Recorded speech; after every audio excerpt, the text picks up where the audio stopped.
और कॉल्स आ रही हैं, बहुत लोगों के पास तो आ रही होंगी।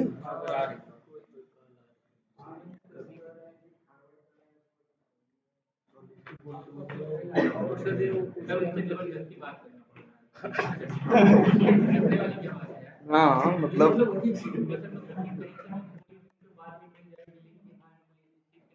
देखो जैसे ये भी है, एक दूसरे के पास भी कॉल्स आते, देखो बहुत लोगों के पास ऐसे लोगों के भी टच में रहो कि जो कहीं काम कर रहे हैं, उनके पास अब भी कॉल्स आ रही हैं,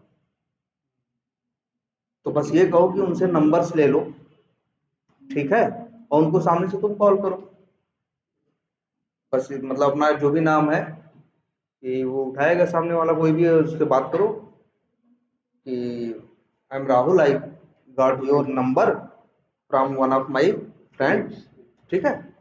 तो और इसके बाद फिर ये बोलना है, इसके बाद ये बोलना है I have experience in automation testing. हाँ, कोई बात नहीं, कितनों को कॉल किया,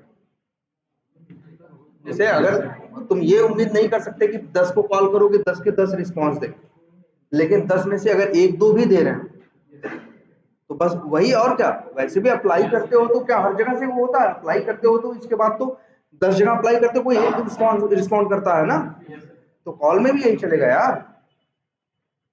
अगर नंबर्स मिल रहे हैं कुछ इस तरह से तो कॉल ट्राई करके देखो। क्या कर रहे हो? तो फेस टू फेस तुम तो जा ही सकते हो। अरे भाई फेस टू फेस है, टिकट बोलते हैं, टिकट प्रोवाइड करो तो वहां से। टिकट नहीं, अगर देखो तैयारी ठीक ठाक हो अगर, तो अब तो टाइम है। अगर जैसे ज्यादा कॉल्स तुमको बुला रही हो वहां के लिए कि फेस टू फेस के लिए, हाँ, तो अगर ज्यादा आ रहा है तो फिर तब करो ना। एक हद तक देखो तैयारी तो हो ही चुकी है। क्या एम्प्लॉय आईडी कब मांगते हैं? नहीं नहीं, वहां पे जाओगे तो एम्प्लॉय आईडी, ऐसा नहीं है कि वहां पे जाओगे एम्प्लॉय आईडी मांगेंगे। अगर मान लो कोई फॉर्म फिलअप करवाएं और मांगे भी तो कुछ भी लिख देना, तुम जो एम्प्लॉय आईडी बनाओगे उसी के नाम का तुम बनवा लेना, ठीक, समस्या वो नहीं है। चेक नहीं करेंगे एम्प्लॉय आईडी मतलब ये तो तुम्हारी कंपनी की एम्प्लॉय आईडी है ना, वो तो जो कंपनी होगी वो बताएगी तुमको।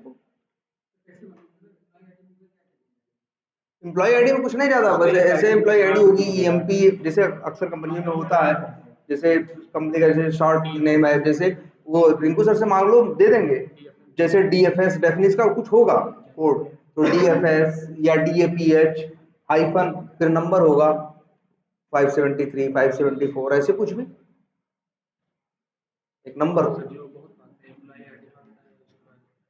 एम्प्लॉय आईडी कब मांगते हैं? वो तो एम्प्लॉय आईडी तो तुमसे मांगेंगे अक्सर कब, जब तुमको फॉर्म फिलअप करवाने लगेंगे, तब तुम्हारी जब पिछली कंपनी का एक्सपीरियंस मांगेंगे, चीजें मांगेंगे, डिटेल्स मांगेंगे, तब तुमसे एम्प्लॉय आईडी मांगेंगे।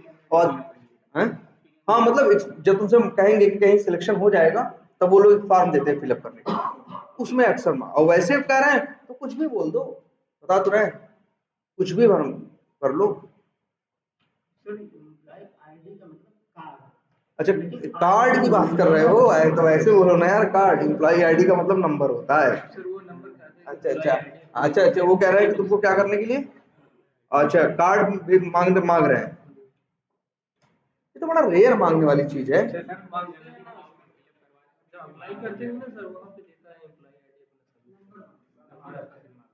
वो नंबर मांगेंगे, वो तुमसे एम्प्लॉय आईडी जो कंपनी का एक्सेस कार्ड होता है उसकी फोटो नहीं मांगेंगे, जनरली वो नहीं मांगेंगे।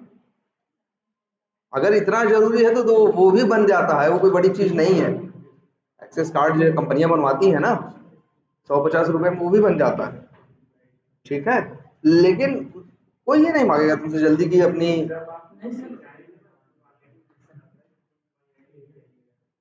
ना ना ना नहीं ले जा सकते। जब जिस कंपनी में तुम्हारा लास्ट डे होता है, ये सारी चीजें हमें सरेंडर करनी पड़ती हैं, लैपटॉप भी, बैग भी, चार्जर भी, अगर उन्होंने हेडफोन दिया है तो हेडफोन भी, इम्प्लॉई जो कार्ड होता है, आईडी कार्ड होता है, वो भी सब आपको सरेंडर करनी होती है कंपनी में, तो आप लेके जा ही नहीं सकते। करंटली वर्किंग हो, अगर करंटली वर्किंग हो तो तुम्हारे पास होगा, लेकिन जब ज्वाइन करने के टाइम पे तुम्हारे पास नहीं होगा। तो ये क्या कहते हैं कि लेके आओ आईडी कार्ड, बड़ा कम है। और वैसे भी है फेस टू फेस कि अपनी हाँ, किसी किसी में देखो, पहले तो रेयर है और कोई बहुत मुश्किल भी नहीं है। अगर कोई बहुत मुश्किल भी नहीं है, एम्प्लॉय आईडी जो होती है, जो आईडी कार्ड होता है वो बन जाता है।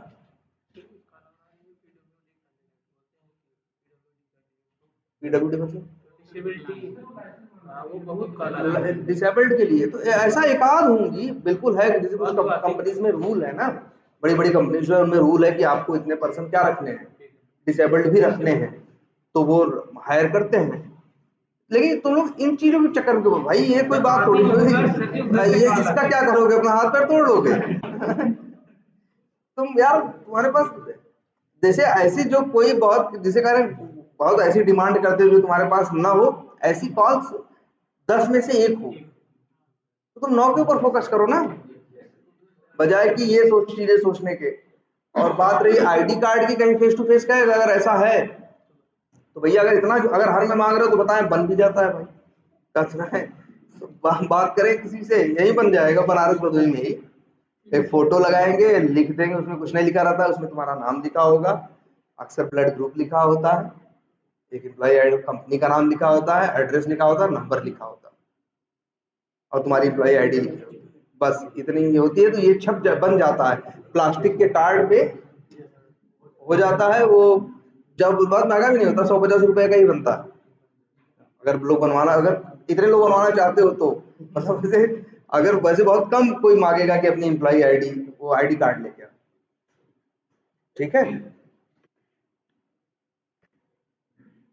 और वैसे भी देखो, आईडी कार्ड कई बार खो भी जाता है। अब जैसे वर्क फ्रॉम होम वाले टाइम में बहुतों का खो गया, और वो लोग जो ऑफिस नहीं जा रहे हैं वो आज तक नहीं बना उनका। मेरा ही खो गया है, नहीं बना है 4 साल से, 5 साल से। हाँ, मतलब बना था कभी, अब है हमें ऑफिस ही नहीं जाना, तो आईडी कार्ड लेके क्या करें। वो आईडी कार्ड ऐसा नहीं सिर्फ आईडी कार्ड है, वो आईडी कार्ड में ये भी होता है, उसमें पीछे एक और पतली सी व्हाइट कलर की स्ट्रिप लगी होती है। उसका ये बेनिफिट मिलता है, जैसे हम लोग ऑफिस में जाते हैं तो गेट जो होते हैं बंद होते हैं, वही कार्ड जो होता है टच करते हैं तो गेट खुलता है, इसलिए हम लोग उसको रखते हैं अपने पास। और उससे ये भी हो जाता है, हमारी अटेंडेंस भी लगने की झंझट खत्म हो जाती है।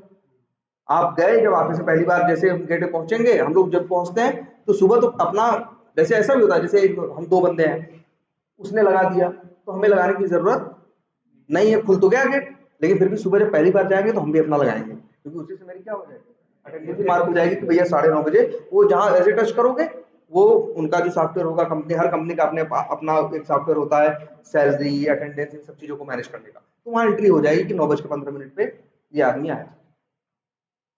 हम लोग इन और आउट के टाइम पे जरूर टच कराते हैं। और वैसे दिन भर जब आते, जैसे बार बार चाय पीने जा रहे हैं या कहीं जा रहे हैं, तो बार बार जरूर, बार बार तभी लगाते हैं जब नहीं खुला है, तो भाई खुलेगा ही गेट तभी जब आप क्या करोगे, टच करोगे। कई एक फीते के साथ वो लोग देते हैं, और कई बार एक क्या देते हैं, छोटे से चेन के साथ देते हैं कि हम लोग यहाँ पे कहीं बेल्ट पे या कहीं फंसा लेते हैं, उसको ऐसे टच करा देते हैं। वही वो इसीलिए है ऐसे। और बहुत सी जगह ऐसा भी होता है कि थंब भी होता है, कि बहुत जगह ऐसा होगा, मेन सबसे बाहर वाला जो गेट होगा उसके लिए आईडी कार्ड लगाना होगा, अंदर जाओगे तो फिर क्या लगाओगे, थंब लगाओगे तब अंदर जाओगे। ठीक है, बहुत जगह सिर्फ आईडी कार्ड से। ठीक है, हाँ, लेकिन आईडी कार्ड या थंब कुछ ना कुछ रहेगा जरूर। ऐसा हमारा ऑफिस नहीं होता कभी भी कि डायरेक्ट अंदर चले जाओ चले आओ, वो बिना कार्ड के, या तो एक्सेस कार्ड या तो थंब, कोई ना कोई एक ऐसी चीज हो। ठीक है,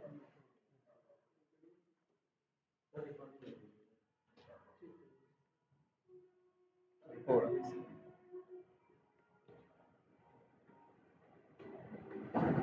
अच्छा, एक काम करते हैं जरा, वैसे अगर हम लोग बात करें,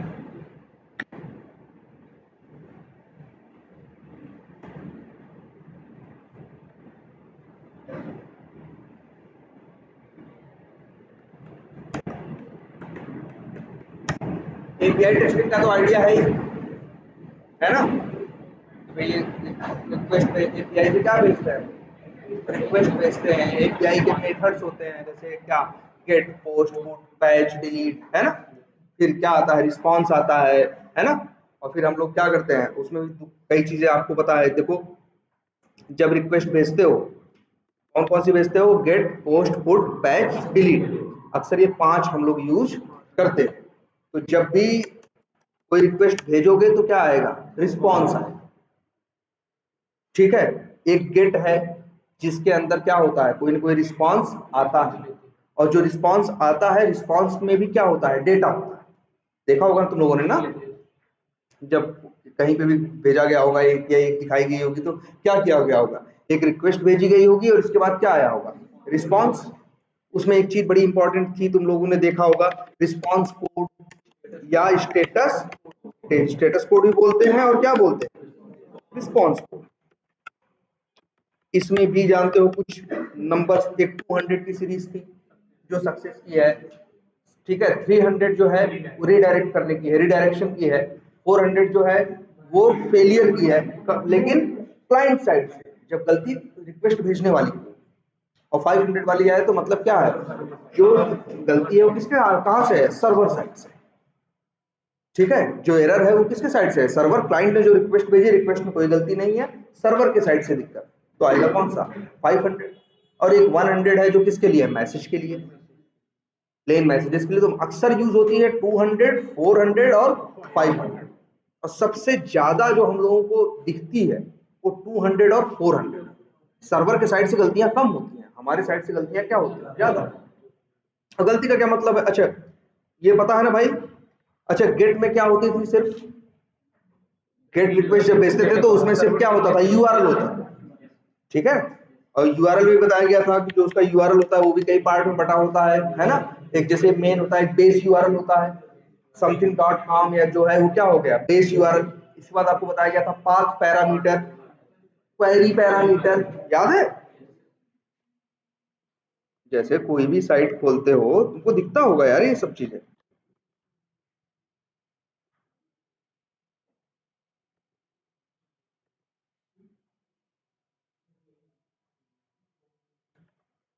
जैसे कोई भी साइट खोलते हो तो ये सब दिखता है उसमें, जैसे मान लो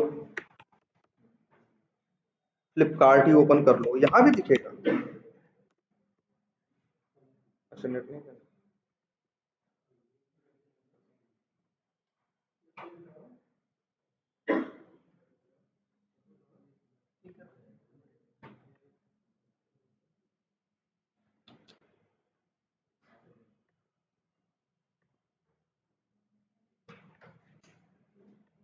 यही दिल्ली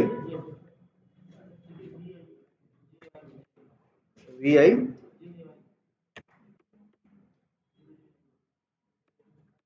203, बस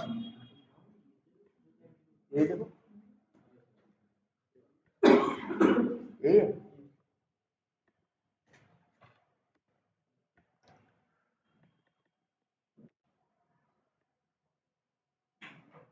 जैसे कोई भी है, जैसे फ्लिपकार्ट पे आ गए हो, मान लो तुम आ गए कहाँ पे, इलेक्ट्रॉनिक्स पे आ गए,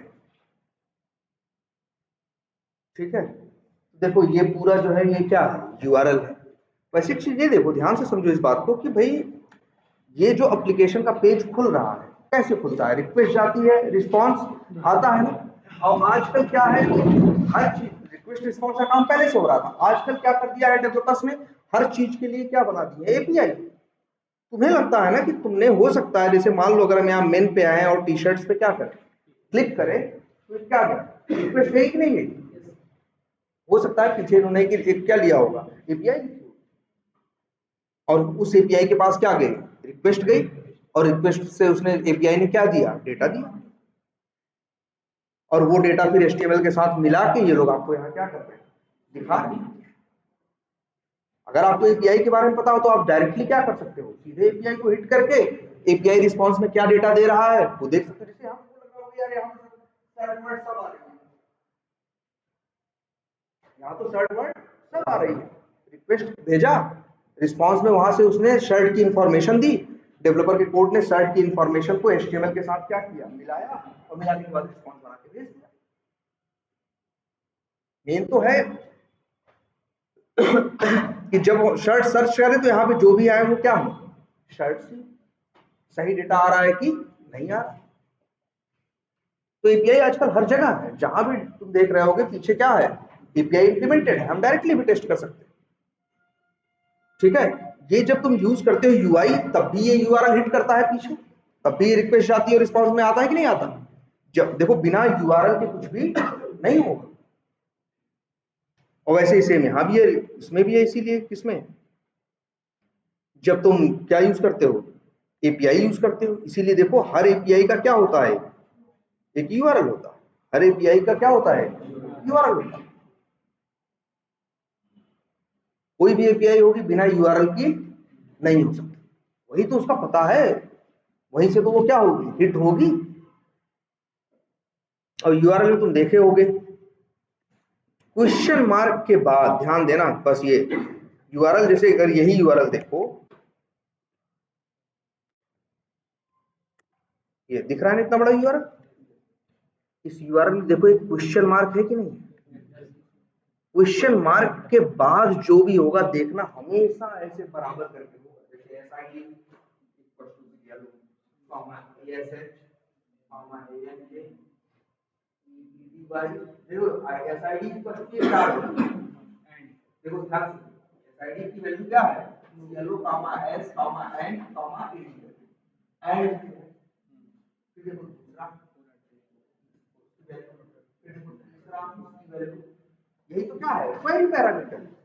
यूआरएल में क्वेश्चन के मार्क के बाद जो इस तरह से बराबर के बराबर ये होता है क्या, हाँ ये होता है पैरामीटर की वैल्यू।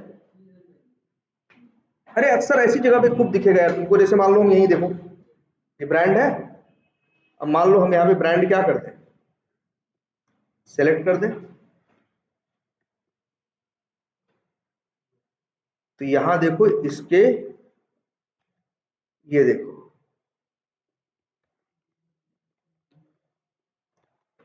यूआरएल देखो जरा, ये आ गया वो कुछ, ये क्या है,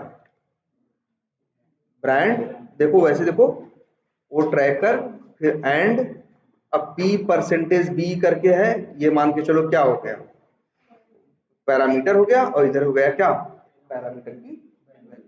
देखो कहीं कहीं पैरामीटर की वैल्यू में आ रहा है ना फॉलो करके, जो हम मतलब अक्सर तुम कहीं पे जब फिल्टर विल्टर लगाते हो ना तो अपने आप देखोगे क्वेरी पैरामीटर में क्या होगा, फिल्टर का क्या मतलब होता है, अब इतनी शर्ट्स आ रही थी, अब सिर्फ किसकी आएंगी, उसी ब्रांड की ना, तो ये क्वेरी पैरामीटर में होता है। क्वेरी पैरामीटर समझ में आ रहा है, और क्वेरी पैरामीटर के पहले ये जो है यही क्या कहा जाता है, ये जो पूरा ये देखो ये जो पूरा है इसको बोलते हैं वो क्या, एंड पॉइंट, क्या बोलते हैं, एंड, जो यूआरएल के बाद इस तरह से होता है क्या है, एंड पॉइंट। और एंड पॉइंट के अंदर कुछ चीजें ऐसी होती हैं जो क्या होती हैं, बदलती हैं, बदलने का मतलब समझे, जैसे मान लो फ्लिपकार्ट वालों ने बनाया हो अपना स्ट्रक्चर ऐसा कि वहां पे क्या है, टॉप वेयर मतलब जो ऊपर पहनना है, अब ऊपर पहनने में मान लो उनके पास क्या है, शर्ट्स भी है, टी शर्ट्स भी है ना, शर्ट भी है, टी शर्ट भी है, कोट भी है ना, मान लो 3 चीजें, तो शायद वो ऐसा करें कि मेन हाइफन टी शर्ट मतलब कि कभी वो टी शर्ट वालों के लिए, कोट वालों के लिए मेन हाइफन क्या हो, कोट हो, टी शर्ट उसके लिए, शर्ट के लिए मेन हाइफन क्या हो, शर्ट हो। तो जो वैल्यू एंड पॉइंट के अंदर क्या हो रही है, चेंज हो रही है, वही क्या है, पाथ पैरामीटर।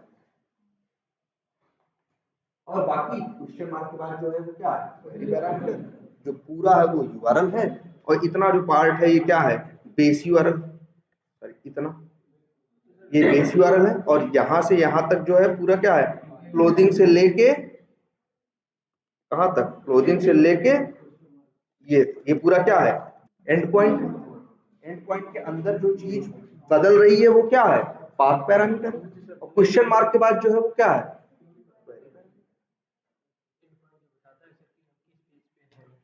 बिल्कुल हाँ वही एंड पॉइंट यही बताता है ना, एंड पॉइंट का मतलब ये पूरा है यहां तक, ये पूरा बताएगा क्या कि तुम कहां पे किस पेज पे हो, जैसे बता रहा है कि क्लोथिंग एंड एक्सेसरीज के अंदर टॉप वेयर है, टॉप वेयर के अंदर क्या है, टी शर्ट है, टी शर्ट के अंदर क्या है, मेन टी शर्ट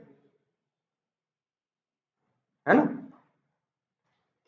इस तरह से अब मान लो कहीं ऐसा हो, टी शर्ट हो, मेन टी शर्ट की बजाय वोमेन टी शर्ट हो, तो मेन टी शर्ट या कभी वोमेन टी शर्ट, तो ये वैल्यू उसके अंदर एंड पॉइंट के अंदर क्या हो रही है, चेंज हो रही है। वही क्या है, पाथ पैरामीटर। जब मेन के लिए हमें खोलना होगा, मेन की जब एपीआई ऐसी होगी, जब हमें मेन की इंफॉर्मेशन निकालनी की मेन आदमी की टी शर्ट चाहिए होंगे, तो यूआरएल में हम क्या भेजेंगे भाई। देखो ऐसे यूआरएल वहां भी होता है, याद करो जब पोस्टमैन को बना रहे थे तब भी तो क्या देते थे, हर एपीआई को हर रिक्वेस्ट का एक यूआरएल देते थे ना। तो जब यूआरएल में तुम लिखते टी शर्ट का मेन टी शर्ट डालते, तो रिक्वेस्ट जिस पे जाती वहां से क्या आता, आदमी वाले टी शर्ट की इंफॉर्मेशन आती, वो में डालते तो किसकी आती, वोमेन वाली। तो बदलने से बदलता ना, तो ये बदल रहा है कि नहीं, यही क्या है, पाथ पैरामीटर। एंड पॉइंट के अंदर जिसकी वैल्यू क्या हो रही है, चेंज हो रही हो, वही क्या है, पाथ पैरामीटर। अब जैसे देखो शर्ट हो, मान लो शर्ट, मान लो आदमी का शर्ट हो और चाहे क्या हो, अब वो आदमी का हो चाहे औरत का, टी शर्ट अगर मान लो दोनों चीजें। अब मान लो हमको ये एपीआई टेस्ट करनी है, तो जानते हो ध्यान से समझना, हो सकता है हम यहाँ पे 2 रिक्वेस्ट नहीं बनाएंगे, हम कितनी बनाएंगे, एक, क्योंकि रिक्वेस्ट लगभग क्या होगी दोनों सेम। तो जब हमें आदमी वाला टेस्ट करना होगा, तो यूआरएल में हम मेन टी शर्ट की क्या चेंज कर देंगे, वोमेन, और मेन कर देंगे। जब वोमेन वाला करना होगा तो कौन सा, वोमेन। चलो वो सब ने बोला कि वो वेरिएबल बताने के लिए पोस्टमैन में क्या होता है, वेरिएबल होता है ना। तो बात वही हम क्या करते हैं, वेरिएबल एक यूज करते थे। वेरिएबल में अगर एन डालेंगे तो किसका लेके आएगा, एन का। वोमेन डालेंगे तो किसका लेके आएगा, वोमेन, है ना। तो बस ये देखो मेन चीज है क्या, एक एपीआई की मेन चीज है क्या, उसका यूआरएल। सबसे जरूरी चीज उसका क्या है, यूआरएल। ठीक है। तो अब जैसे रेस्ट एश्योर्ड भी यूज करेंगे तो कुछ ज्यादा थोड़ी ना करेंगे, करना कुछ है। रेस्ट एश्योर्ड का कोड बड़ा आसान है, हमेशा स्टार्ट होता है कहां से, गिवन नाम के मेथड से। कई जगह तुमको कोड इसका ऐसा मिलेगा, गिवन, या असली में बताएं तो ऐसा है, एक क्लास है, क्या नाम है इसका, रेस्ट एश्योर्ड नाम की क्लास है। रेस्ट एश्योर्ड की भी एपीआई आती है, मैवन से चाहोगे तो डाउनलोड हो जाएगी। तो रेस्ट एश्योर्ड नाम की एक क्लास है, इसी का डॉट करोगे तो एक मेथड है, कौन सा, गिवन। और जानते हो ये रेस्ट एश्योर्ड का मेथड का नाम क्या है, गिवन। याद रखना, ये रिटर्न क्या करता है, ये रिटर्न करता है एक क्लास का ऑब्जेक्ट, और उस क्लास का नाम है रिक्वेस्ट स्पेसिफिकेशन। इंटरव्यू में कई बार पूछते हैं कि रिक्वेस्ट स्पेसिफिकेशन क्या है, तो बोलोगे कि रेस्ट एश्योर्ड क्लास का जब गिवन मेथड कॉल करते हैं तो रिटर्न करता है किसका ऑब्जेक्ट, इसका ऑब्जेक्ट न्यू करके बनाते नहीं, रेस्ट एश्योर्ड डॉट गिवन करते। और एक चीज जानते हो, अगर हम लिखें फिर नीचे क्या, आर एस, ये किसका ऑब्जेक्ट है, रिक्वेस्ट स्पेसिफिकेशन का ना, डॉट लगाओगे ना, फिर से वही मेथड आएंगे, कौन से जानते हो, given, when, then, headers, headers, add parameter, content type, ऐसे करके कुछ मेथड्स आएंगे। मान लो हमको एक मेथड कॉल करते हैं, जैसे बता रहे कई मेथड आएंगे, चलो एक मेथड आ गया, मान लो कौन सा, एक मेथड ये भी आता है व्हेन। ध्यान से देखना इसको। अब ये व्हेन मेथड क्या रिटर्न करेगा, ये भी सेम क्लास का ऑब्जेक्ट ही रिटर्न करेगा। जानते हो रेस्ट एश्योर्ड क्लास के का जो गिवन मेथड कॉल करते हो, जो रिटर्न करता है तुमको रिक्वेस्ट स्पेसिफिकेशन, इस क्लास के जितने मेथड हैं अपने ही क्लास का ऑब्जेक्ट रिटर्न करते हैं। याद आया कुछ, ऐसा कौन करता था, एक्शन क्लास, यार एक्शन क्लास के जितने मेथड थे अपना ही ऑब्जेक्ट देते थे ना, सेम वही ये भी करता है। वहां ये क्वालिटी थी, तभी तो तुम याद करो क्या कर पाते थे, डॉट डॉट डॉट लगा के एक ही लाइन में कई मेथड कॉल कर लेते थे ना, dot move to element, dot है, dot move to element, dot click, dot build, dot perform, ऐसे करके ऐसा क्यों कर पा रहे थे? क्योंकि अपने ही क्लास का ऑब्जेक्ट वो क्या कर रहे थे, है ना? तो इसी वजह से तुमको अक्सर लोग इसका कोड नेट पे ढूंढोगे या कहीं भी मिलेगा, ऐसे दिखेगा। लोग डॉट डॉट एक एक लाइन नहीं करते, ऐसे सीधे लिखते हैं इवेंट डॉट क्या, इवेंट डॉट हेडर्स डॉट, मान लो क्या, एक क्या है, ऐड ऐड पैरम करके एक मेथड होता है ना, या add parameter dot content type, मतलब जितने मेथड है सब लाइन से कॉल कर सकते हो। इसलिए अक्सर एग्जांपल ढूंढोगे जब नेट पे रिफ्रेश करोगे ना, तो ऐसे दिखेगा, खूब लंबी स्टाइल एक में लिखी हो, वो इसीलिए लिख पा रहे हैं क्योंकि इनके मेथड अपने ही क्लास का ऑब्जेक्ट क्या करते हैं, रिटर्न करते हैं। तो इससे अच्छा ये बेनिफिट होता है कि अपनी जरूरत के हिसाब से डॉट डॉट करके जोड़ सकते हो, जैसा एक्शंस में जोड़ लिया करते थे। ज्यादा कुछ नहीं करना है इसमें। हाँ, यही तो क्या है, मेथड चेनिंग। इसमें भी मेथड चेनिंग हो रही है। और एक चीज जानते हो इसमें क्या होता है, जैसे गिवन किया और फिर क्या है, हेडर्स। जब तक कहीं हेडर्स दिख जाए ना, हेडर्स में हेडर्स की इंफॉर्मेशन देते हैं। तो हेडर्स में अक्सर क्या देते हैं जानते हो, ये हेडर्स कौन सा है, याद करो, याद करो। अच्छा, इतना तो याद करो कि पोस्टमैन देखा था। तो जब पोस्टमैन देखा था तो उसमें याद करो कि उसमें भी हेडर था और दो हेडर था। जब रिक्वेस्ट जहां भेजते तो वहां हेडर करके एक वो टैब था ना, दिखता था सामने यार हेडर करके, और जो रिस्पांस आता था उसका भी हेडर हुआ करता था। तो ये जो हेडर्स है, यहाँ पे क्या भेजना है तुमको, रिक्वेस्ट वाली हेडर। जैसे मान लो जब रिक्वेस्ट भेजते हो तो वो क्या करता है, एपीआई रिस्पांस देता है। रिस्पांस किस में देता है, जेसन में देता है। किस में देता है, अक्सर जेसन में देता है, सीएसवी में देता है, एक्सएमएल में देता है, लेकिन अक्सर किस में देता है, जेसन। अगर तुम्हारी जैसे मेरी एपीआई है, डेवलपर ने मेरे यहाँ बनाई, उसने जेसन के लिए बनाई है, तो जैसे यहाँ रिक्वेस्ट में अगर हम यहाँ लिख सकते हैं क्या क्या कंटेंट टाइप, है ना, और फिर इसके बाद उसकी वैल्यू जो होगी वो कुछ ऐसा दिखेगा तुमको, एप्लीकेशन हाइफन जेसन।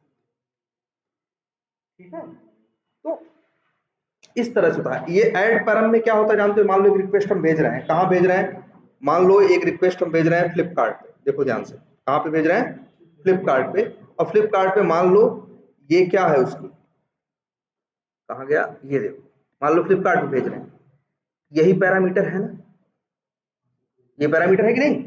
तो जानते हो बस क्या करेंगे, कुछ नहीं, बस ये जो ये मेथड होता है ऐड पैरामीटर लिस्ट स्टोर्ड का, बस इसी पर्पस के लिए बनाया गया है।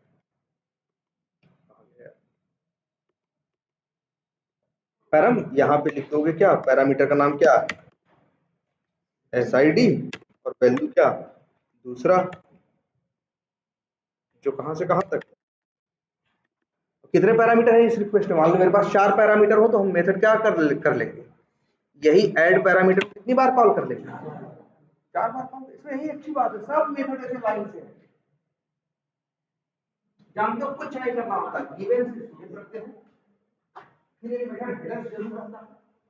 हेडर में अक्सर ये बताते हैं कि कंटेंट टाइप क्या होगा, मतलब जो रिक्वेस्ट भेज रहे हैं, रिक्वेस्ट में अच्छे देखो, रिक्वेस्ट दो टाइप की होती है ना, गेट और पोस्ट। पोस्ट में तो कई बार क्या जेसन भेजते हैं, इसलिए यहाँ लिख देते हैं कई बार content type application hyphen slash JSON. और हेडर्स में क्या होता है, एपीआई तुम लोग देखे थे, एपीआई कई बार क्या होती है, सिक्योर होती है। तो उसके लिए या बताए, एक चीज बताइए होगी तुम लोग को, OAuth 2.0, OAuth 2.0 नहीं एक, अच्छा चलो ठीक है बता देंगे। जैसे कुछ नहीं है, जैसे बहुत सी एपीआई ऐसी होती हैं जो पब्लिक होती है, जिनके लिए किसी सिक्योरिटी की जरूरत नहीं होती। बहुत सी एपीआई ऐसी होती है जो सिक्योर होती है, उनको यूज करना है तो तुमसे कहेंगे यूजर नेम दो, पासवर्ड, ऑथेंटिकेट कराओ, तब तुमको रिस्पॉन्स देंगे। जैसे फ्लिपकार्ट, फ्लिपकार्ट की कोई एपीआई है, हो सकता है तुम डायरेक्टली हैंडल ना कर पाओ, लेकिन तुम्हारे पास यूजर नेम और पासवर्ड हो तब उस एपीआई को हैंडल कर लोगे। तो कई बार वो इंफॉर्मेशन भी कहाँ होती है, ये जो ऑथेंटिकेशन वाली इंफॉर्मेशन होती है वो कहाँ होती है, इसी हेडर्स के अंदर। और ये भी बात है, सबसे अच्छी बात है रेस्ट एश्योर्ड डॉट हेडर्स 2 बार कॉल कर सकते हो, क्योंकि हर मेथड क्या करता है, अपनी ऑब्जेक्ट का, अपनी क्लास का क्या देता है, ऑब्जेक्ट देता है, डॉट डॉट लगाओगे हमेशा मेथड आएगा।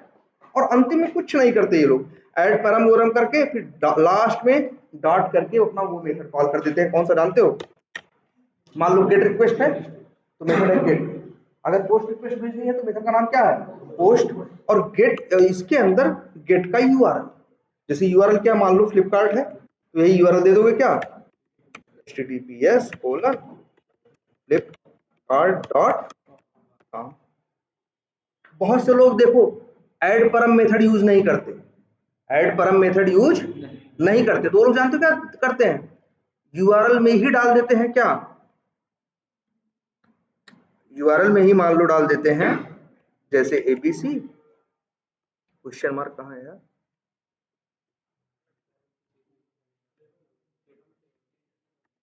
एंटर के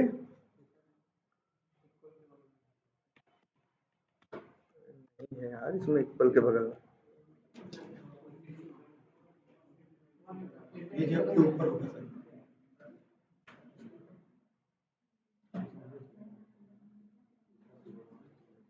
चलो एक काम करते हैं, कहीं से कॉपी कर लेते हैं।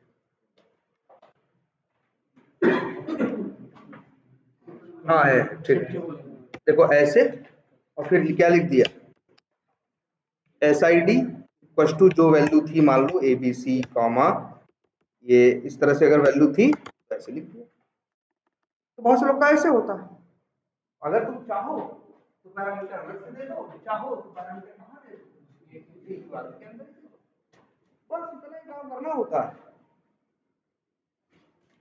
और इसके बाद जानते हो क्या होता है, जब ये गेट मेथड चलता है, ये रिक्वेस्ट, ये मेथड जब चलेगा, ध्यान से देखना, ये मेथड रिटर्न कर देगा अंतिम में क्या तुम्हें, रिस्पांस क्लास का ऑब्जेक्ट। बस इतना ही करना है कोड, ज्यादा कोड कुछ नहीं करना। फिर इसके बाद रिस्पांस डॉट करते हैं, अब इसी के सारे मेथड है, एक मेथड है कौन सा जानते हो, गेट स्टेटस कोड, ये तुमको स्टेटस कोड दे देगा। इसी का मेथड है गेट रिस्पांस टाइम, वो तुमको रिस्पांस टाइम दे देगा कि रिक्वेस्ट का रिस्पांस आने में कितना टाइम लगा। इसी का मेथड एक और है,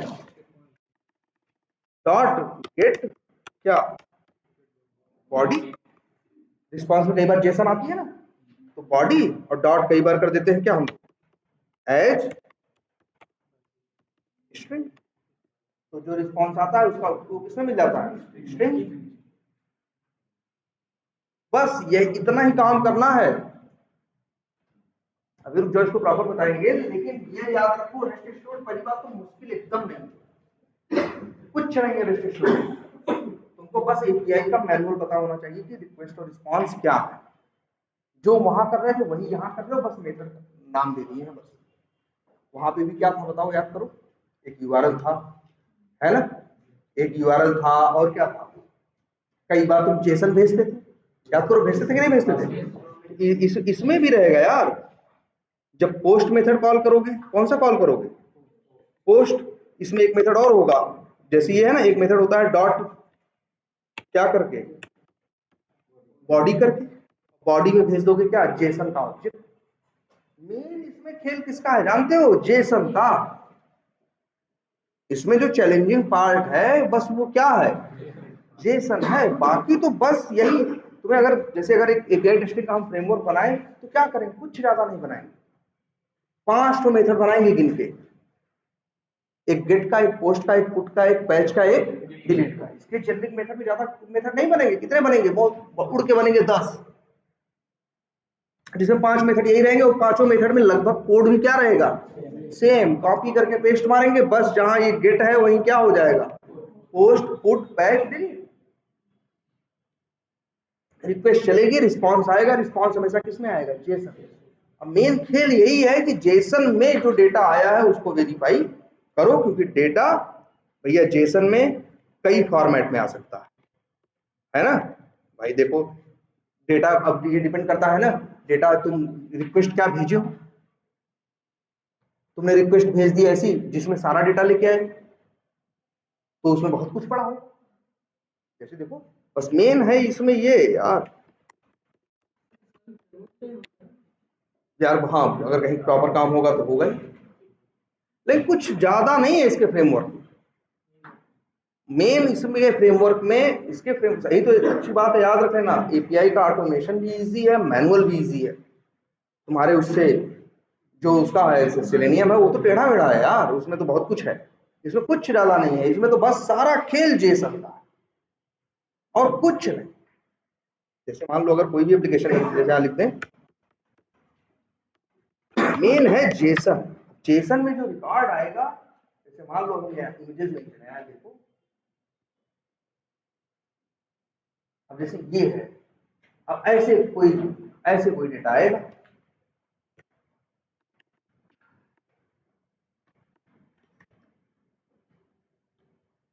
इस तरह से डेटा आएगा, इसी में डेटा पड़ा हुआ है, ऐसे रिक्वेस्ट भेजोगे और फाइल जैसे सर्च के आ रहा था कि नहीं आ रहा था, ऐसे ही कुछ होगा, भेजोगे रिक्वेस्ट, रिस्पॉन्स में सर्च देगा, अब एक सर्च नहीं 100 सर्च आ रही है, एक जेसन देगा, एक जेसन के अंदर उसको बोलेंगे जेसन का रूट ऑब्जेक्ट या मेन ऑब्जेक्ट, उसके अंदर ऐसे ऐसे क्या होंगे, सेमीकोलन होंगे, 100 से 100 कर्ली ब्रेसेस होंगे, हर कर्ली ब्रेसेस के अंदर एक एक शर्ट की इंफॉर्मेशन होगी कि शर्ट का नाम क्या है, ब्रांड क्या है, साइज क्या है, फलाना क्या है, दिमाग क्या है,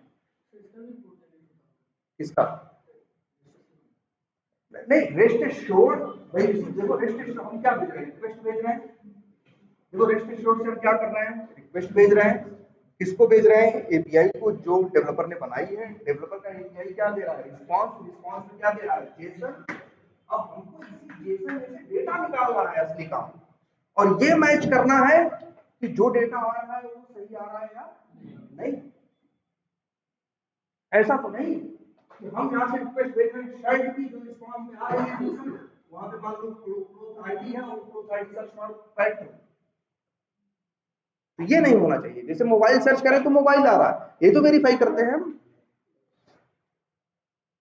इसमें बस इतना ही करना है यार। जैसे अगर ये टेस्टिंग भी जो कर रहा होगा, क्या कर रहा होगा, कुछ नहीं, उसको रिक्वेस्ट मिली है, पोस्टमैन खोलता होगा, यूआरएल रिक्वेस्ट का यूआरएल होगा, हिट करता होगा, रिस्पांस आता होगा, बस ये जेसन को चेक करता होगा कि रिस्पांस में जो आया है डाटा वो सही आया है या नहीं। मतलब अब ये सब है यही वैल्यू क्या करनी होती है, मैच करनी होती है, ये वैल्यू सही आ रही है कि नहीं, सही आती है तो वही कहता है पास है, गलत आती है तो कहता है क्या फेल है। इसका वो जेसन का जो होता है उसको ले लेता है या उसकी स्नैपशॉट लेके हाईलाइट कर देता है जहां गलत होता है, और क्या कर देता है, डाल देता है कि भैया हमें ये चाहिए था, आप ये रहा। यही तो करते हैं, बस दो चार चीज काम करना होता है एपीआई टेस्टिंग में। मेनली क्या करना है, चाहे मैनुअल करो चाहे ऑटोमेशन, भेजनी रिक्वेस्ट है, आना रिस्पॉन्स है, क्या क्या वेरीफाई करते हो, अक्सर रिस्पॉन्स कोड या स्टेटस कोड, और प्लस क्या वेरीफाई करते हो, रिस्पॉन्स डेटा, डेटा आएगा जेसन में, अब तुमको डेटा क्या करना है, चेक करना कि डेटा जो आ रहा है वो सही आ रहा है या नहीं आ रहा। और कुछ थोड़ी ना है टेस्टिंग, सिर्फ इतना ही, और यही काम हमें इसका कोड भी इतना है, अगर इसका बनाएंगे तो कोई बहुत इसमें टाइम नहीं लगेगा, यही है बस मेरा घुमा फिरा के बस ऐसे इधर उधर करके 4-5 हेडर बना देंगे। मेन है असली खेल जो रिस्पांस में जेसन आएगा, अब उस जेसन में से अपना काम का डेटा निकाल, चैलेंज एक है बस यही, और कुछ नहीं, और कुछ नहीं एपी में। अच्छा कई बार ये भी होता है कि डेटा आ रहा होता है, अब जैसे मान लो 100 शर्ट आ रही है, हर शर्ट की लॉन्च डेट भी इसमें लिखी है, अब 500 शर्ट आ रही है, हमें थोड़ी पता है कौन सी हमको टेस्टिंग करनी है, तो हमको भाई सब चीज मैच करना है, सबकी डेट देखने लगे कि हाँ भैया जो डेट आ रही है वो सही है यार नहीं, तो थोड़ा मुश्किल है, हम पास भाई हम क्या कहाँ से मिलाएंगे इसको। तो कई जगह हम लोग ये देखते हैं सिर्फ जो डेटा आ रहा है उसका फॉर्मेट सही है या नहीं, जैसे टाइम आ रहा है तो टाइम का फॉर्मेट सही है या नहीं, तो हमें नहीं बता रहे हर चीज का टाइम। या फ्लिपकार्ट यूज कर रहे हो, टेस्टिंग कर रहे हो, क्या हर चीज का दाम याद होगा तुमको? तो जो रिक्वेस्ट प्राइस का रिस्पॉन्स है, मान लो प्रोडक्ट की प्राइस आ गई, तो हम कई बार हमको ये नहीं पता, हमको ये नहीं देखना होता कि प्राइस क्या आ गया, ये देखना होता है कि बस प्राइस का फॉर्मेट सही है या नहीं। अगर करेंसी रुपीज है तो रुपीज आ रही है वो उसका सिंबल बनाने के लिए, और पैसा है तो नंबर में होना चाहिए, ऐसा नहीं एबीसीडी लिखा हो, मतलब न्यूमेरिक होना चाहिए। बस इतना ही वेरीफाई करते हैं और कुछ थोड़ी वेरीफाई करते हैं एपीआई। तो मेन क्या है इसमें, लेकिन याद रखो सबसे चैलेंजिंग चीज जो भी है इसमें एक ही चीज है, जेसन। जेसन ये लोग फॉर्मेट तो जानते हो ना, देखे तो वही कहां से शुरू होता है, ऐसे करली ब्रेसेस। ये भी डेटा रखने का तरीका है यार, जब तक जेसन नहीं यूज होता था ना तब तक वही यूज होता था जो तुम लोग जानते हो, एचटीएमएल जो देते हो ना टैग वाला, वो लैंग्वेज एक्सएमएल है। लैंग्वेज का नाम क्या है, एक्सएमएल, जो टैग में लिखी जाती है, स्टार्टिंग टैग और क्लोजिंग टैग या एंडिंग टैग। उसमें डेटा जब ढेर सारा रहता था ना, बड़ा कंफ्यूजिंग लगता था, तभी तो आया क्या, इन लोगों ने एक फॉर्मेट और खोजा, कौन सा, जेसन। इसमें इन्होंने कहा कि भैया वो कर, ये बंद खोलने वाला ऐसा सिस्टम बंद करो। जैसे देखो इसको ऐसे लिख देते हैं, जैसे मान लो इसमें लिखना हो, जैसे लिखते हैं नेम, और जैसे ये लिख दिया क्या, ये ऐसा तरीका है लिखने का।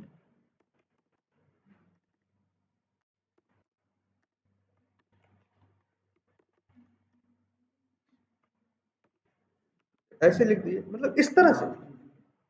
और यही चीज अगर, यही काम पहले भी हो रहा था यार, ये एक्सएमएल में लिखते तो लोग ऐसे लिखते थे पहले, ऐसे लिखते क्या, वो कुछ ऐसे लिखते हैं, मान लो जैसे वो इसका कुछ भी टैग दे देते हैं, मान लो XYZ, और फिर इसके बाद क्या दे देते हैं,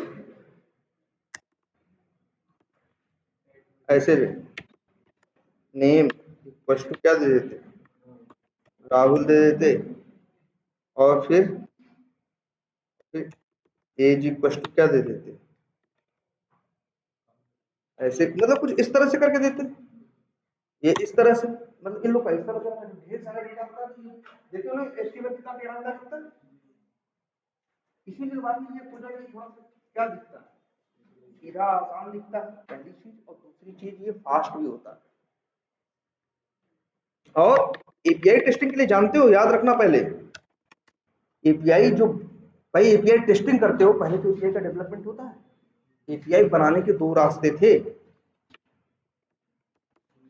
सोप और रेस्ट। सबसे पहले ये सोप था, क्या था, सोप। लोग एपीआई का डेवलपमेंट करते थे किसके, सोप के, समझ रहे हो, पहले लोग सोप यूज होते थे, और सोप में बाय डिफॉल्ट यूज होती थी क्या, एक्सेल। बाद में ये लोग नई टेक्नोलॉजी ले आए क्या, रेस्ट। ये भी एपीआई के लिए डेवलपमेंट नहीं होता है, सोप भी और रेस्ट, ठीक है। इसीलिए कई बार कहेंगे रेस्ट एपीआई, तो एपीआई की पूछे कौन सी एपीआई है तुम्हारी, जैसे पूछेगा मेरा एपीआई का कौन सी है, सोप है कि रेस्ट है। हाँ तो अगर रेस्ट, हाँ रेस्ट आजकल रेस्ट ही चल रही है, पहले सोप चला करती थी, सोप सिर्फ एक्सएमएल यूज करती है, और जो रेस्ट नई वाली है ना जो यूज हो रही है, ये एक्सएमएल भी यूज करती है, जेसन भी यूज करती है, सीएसवी भी यूज करती है, और प्लेन टेक्स्ट फॉर्मेट भी वो करती है, बहुत फॉर्मेट सपोर्ट करती है। और यही ये जो रेस्ट है ये क्या है, फास्ट भी है। सोप क्या है, स्लो भी है, और सोप सिर्फ क्या, पूछेंगे तुमसे रेस्ट और सोप में क्या अंतर है, और दोनों एपीआई के लिए है, लेकिन सोप सिर्फ एक्सएमएल, रेस्ट एक्सएमएल, ये दोनों। सोप जो है स्लो है, रेस्ट जो है क्या है, फास्ट। और एक चीज है, सोप के अंदर एक चीज बाय डिफॉल्ट अपने आप होती है, क्या जानते हो, सिक्योरिटी, जो कि रेस्ट में, इसी वजह से जब लोग रेस्ट यूज करते हैं, तो अगर ऐसी एक एपीआई बनानी होती है जो चाहते हैं तो सारी दुनिया यूज ना करे, वही यूज करे जिसके पास इसकी परमिशन हो, तो इसीलिए एक चीज इंट्रोड्यूस करते हैं, क्या? ऑथेंटिकेशन। कई एपीआई बनाने वाले ऐसे होंगे जो यूजर नेम पासवर्ड से तुमको एंट्री करवाएंगे, कई ऐसे होंगे जो यूजर नेम पासवर्ड से नहीं, वो कहेंगे यूजर नेम भी दो, पासवर्ड दो और सिक्योरिटी टोकन दो, तब करवाएंगे। कई कुछ और चीजें मांगेंगे, तो जैसे जिसने अपनी जैसी सिक्योरिटी बना रखी। ठीक है, बस यही है ये।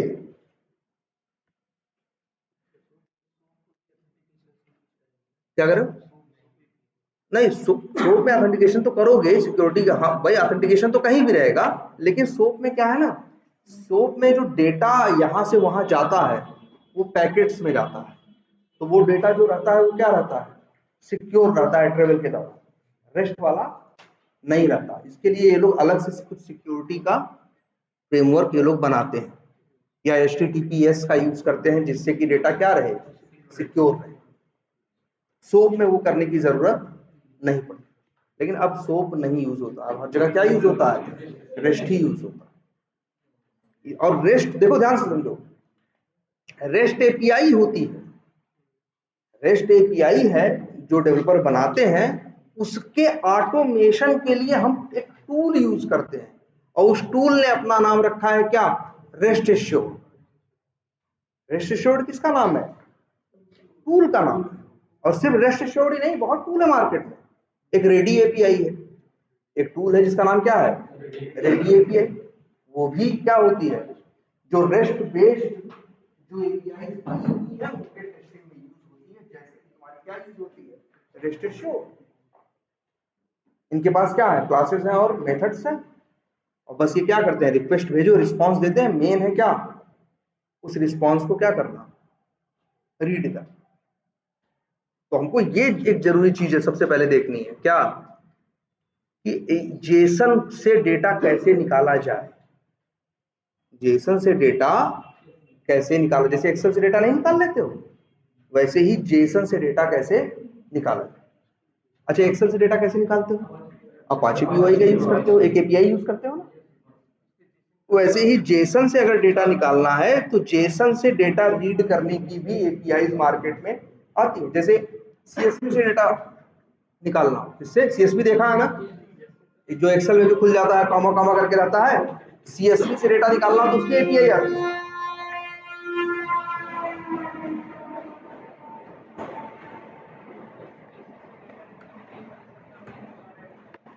देखो ये क्या नाम है, ओपन सीएसवी यूज करो, तुम सीएसवी से डेटा रीड कर लोगे। ऐसे ही अगर जेसन से डेटा रीड करना हो, किससे, जेसन से, तो वैसे तो जावा में अपने आप बाय डिफॉल्ट पड़ा होता है एक org.json, एक अलग से कर सकते हो, मैवन से मिल जाएगा क्या, जीसॉन, ये भी एक है, एक ये भी है जैवे करके, इस तरह से करके बहुत से हैं, इनके सहारे तुम जेसन से डेटा क्या कर सकते हो। मेन तुमको यही ध्यान देना, तो इसीलिए सबसे पहले तो हमको ये देखना होगा कि सैंपल जेसन पहचानना, जैसे कहीं होगी कोई, जैसे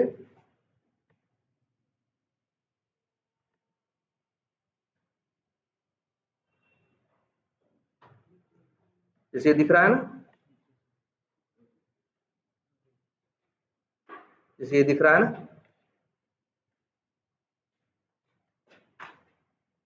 क्या दिख रहा है, एक कर्ली ब्रेसेस है और फिर डिस्क्रिप्शन है ना, ठीक है, यही मेन है, इसी को रीड करना, कैसे ऑटोमेशन से इसे रीड किया, ठीक है।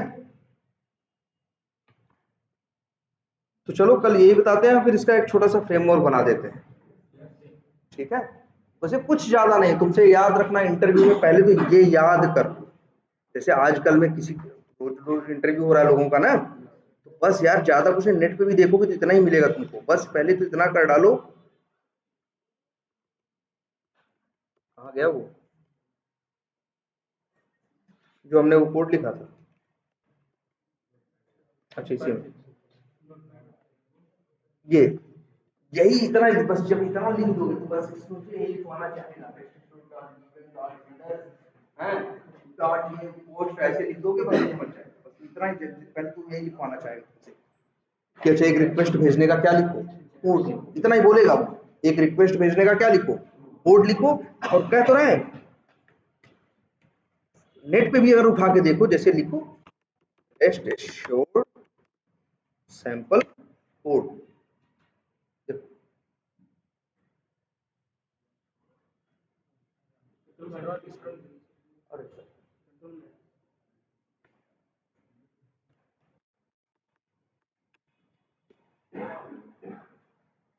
टेस्ट एश्योर्ड सैंपल कोड, किसी की भी साइट पे चले जाओगे तुमको दिखाएगा।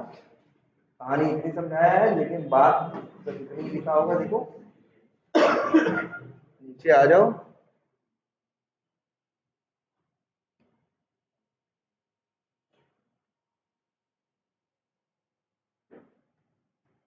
ये देखो क्या किया, वही गिवन डॉट, अच्छा क्या है, ऐड परम नहीं, क्या है क्वेरी परम, क्वेरी परम वही क्वेरी पैरामीटर जो भेजते हो, डॉट व्हेन डॉट क्या गेट, वही यूआरएल, ठीक है। और सीधे ये लोग तो डॉट गेट स्टेटस कोड करके क्या निकाल ले रहे हैं, स्टेटस कोड, है ना, और फिर उसको क्या कर रहे हैं, प्रिंट करा रहे हैं। छोटा सा ही कोड है इसका, और सबसे बड़ी बात है कुछ नहीं बदलेगा, सारा कोड यही रहेगा, बस गेट की जगह क्या हो जाएगा, पोस्ट पुट हो जाएगा, पैच हो जाएगा, बस वही मेथड वो दिखना चाहेगा बस। इसमें भी देखो पूरा ढंग से नहीं लिखा है, जानते हो क्यों नहीं लिखा है, इन लोगों ने जो एग्जांपल उठाया है उसमें हेडर्स वेडर्स इन्होंने नहीं डाले हैं। बहुत सी जगह जाओगे तुमको हेडर्स वेडर्स सब मिल जाएंगे। एक साइट है मीडियम करके, किसी की साइट पे जाओगे तुमको क्या मिल जाएगा, वही बेसिक ना हो गया।